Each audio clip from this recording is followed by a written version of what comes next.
가수 정동원이 설화예술중학교에 편입한 가운데 해당 학교의 경쟁률 관심이 쏠리고 있다. 국내에 있는 예술중학교는 총 8개 교로 예원학교와 설화예중, 개원예중이 대표적이다. 해당 학교는 상위권 학생들이 대부분 지원하며 전공 실기 수업의 유무에 따라 일반 중학교와 달라진다. 올해 고향인 경상남도 하동에 있는 일반 중학교에 입학한 정동원은 TV조선 예능 프로그램 내일은 미스터 트롯에서 5위로 입상한 뒤 음악인의 길을 걷고자 했다. 정동원은 설화예술중학교 음악부 관악 부분의 특기인 색소폰으로 편입시험에 응시해 지난달 26일 합격 통지를 받았다. 정동원 새엄마 논란. 정동원은 모두 아시다시피 어렸을 적 부모님이 이혼하고 할아버지, 할머니, 아빠와 살다가 할아버지가 얼마 전 돌아가셨는데요. 이때 미스터 트롯 멤버들이 모두 장례식장에 찾아왔었지요. 평생을 동원군과 같이 한 할아버지인데 너무 슬펐습니다. 정동원은 사실 매니저가 있었는데요. 바로 박수정이라는 분입니다. 이분이 정동원의 유튜브 방송 스튜디오와 연습실을 짓는데 후원금을 모금하면서 논란이 됐었는데요. 왜 논란이 됐냐면 그 후원금을 박수정 본인의 계좌로 모금을 했던 것이지요. 하지만 일부 팬들이 후원 계좌가 매니저의 개인 계좌인 것을 알고 문제를 삼음. 후원금을 보낸 한 팬이 매니저가 정동원 부친 아빠의 지인이라는 사실에 반발하게 됨. 이에 팬들은 후원금을 반환하라는 요구까지 했었는데요. 논란이 커지자 정동원 아빠는 가족은 물론 타인 매니저의 어떤 계좌로도 후원을 받지 않는다고 선언을 했습니다. 팬들의 선의에 의해 계좌를 열었지만 오해가 생겨 아들인 정동원도 상처를 받았다고 말함. 정동원의 연습실이 너무 노후돼 일을 짓는 과정에서 매니저에게 전화가 빗발쳐 계좌를 열었다고 함. 이 과정에서 정동원 부친은 후원을 거부했으나 계속된 문의에 후원 계좌를 열었다는 입장임. 반환을 원하는 분들은 돌려드리고 원하지 않는 분들의 돈은 기부할 생각이었음. 그러나 이분들은 기부가 아닌 정동원에게 직접적으로 도움이 되길 바랐다고 말함. 그런데 왜 박수정 씨의 계좌로 후원 계좌를 열었을까요? 많은 사람들이 정동원 새엄마가 박수정 씨가 아니었냐라고 추측을 하는데요. 저도 그렇게 의심을 하던 중 빼박 증거사진을 발견했습니다. 바로 할아버지 산소에 있는 묘비에 박수정 씨의 이름을 떡하니 발견한 것이지요. 왜 동원이 매니저 박수정 씨는 정동원 새엄마라는 것을 숨겼을까요? 정동원은 어린 시절 부모님의 이혼으로 인해 친엄마와의 관계가 완전히 단절됐다고 함. 이후 아버지의 오랜 지인이자 정동원의 매니저 역할을 하고 있는 박수정과 재혼한 것으로 알려짐. 정동원은 이제 서울에 거주하며 서울 생활 적응 및 학교와 선생님, 친구들을 사귀는 등 새로운 환경에 적응을 해야 하는 중요한 시기인데요. 일부 팬분들께서 학교 측에 연락을 많이 한다고 해요. 그래서 정동원 측은 팬들의 전화 및 방문 자제를 요청했습니다. 정동원에게 선물 및 후원을 해주고 싶다는 문의도 많다는데요. 회사 및 학원 분과를 포함하여 어떠한 선물도 받지 않는다고 해요. 정동원 합격 너무 축하한 가운데 정동원의 사랑의 콜센터 하차 이야기도 나왔습니다. 얼마 전 김호중이 앨범 발매와 군대 입대로 하차를 하였었죠.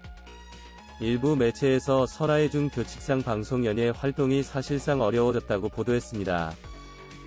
정동원이 편입한 설화예술중학교는 교칙상 전공 관련 콩쿠르 외의 활동을 금지하고 있기 때문인데요.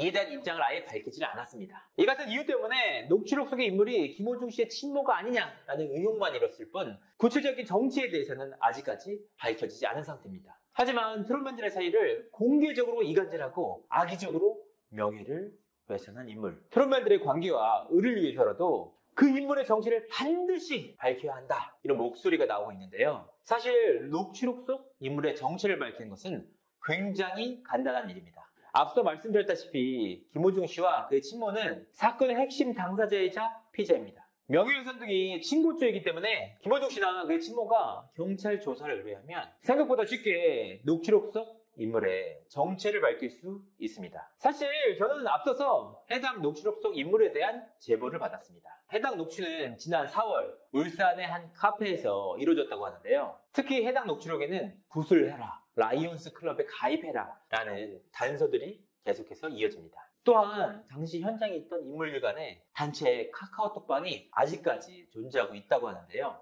그 단체 카톡방에서는 해당 녹취록의 유출에 대해서 서로 간의 공방이 계속해서 이어졌다고 합니다. 유출한 사람이 대체 누구냐라고 말이죠. 어쨌든 이 일을 가장 쉽게 해결할 수 있는 인물이 바로 김호중 씨와 그의 친모인데요. 사회복무요원으로 복무를 앞둔 김호중 씨가 자신과 트롯맨의 명탄생 이후 행보였는데요. 이날은 과거 이상희 씨가 이창명 씨를 향해 폭발했던 이른바 설거지 대전이 재조명됐습니다. 당시 이창명 씨는 이상희 씨를 향해 설거지를 가지고 문제 제기를 했고 이에 폭발하는 이상희 씨의 모습이 담겼던 방송인데요. 이후 6년간 서로 보지 않았던 두 사람은 제작진이 만든 화해 테이블에 서로 마주섰습니다.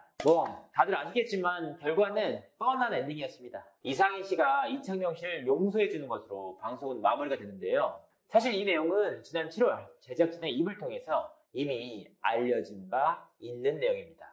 하지만 이날 방송에서 눈여겨볼 만한 포인트가 몇 가지 있었는데요. 먼저 이창명 씨의 인성이 어떤지 과거 절친이었던 이상희 씨의 입을 통해 증명이 됐습니다. 촬영장에서 이상희 씨를 대놓고 무시했던 사례.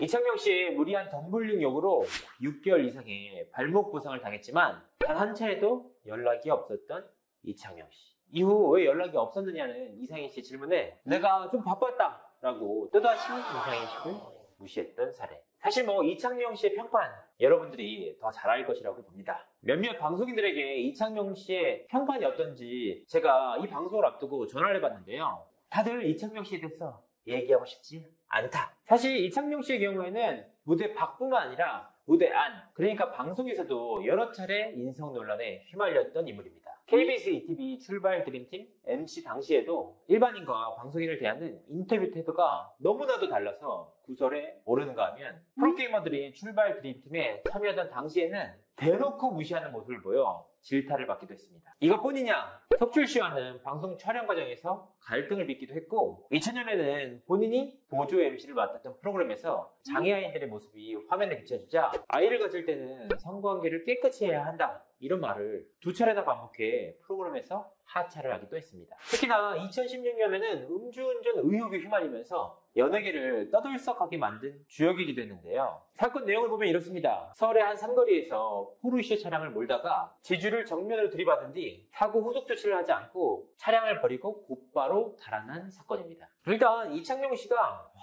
포르쉐를 몰 정도구나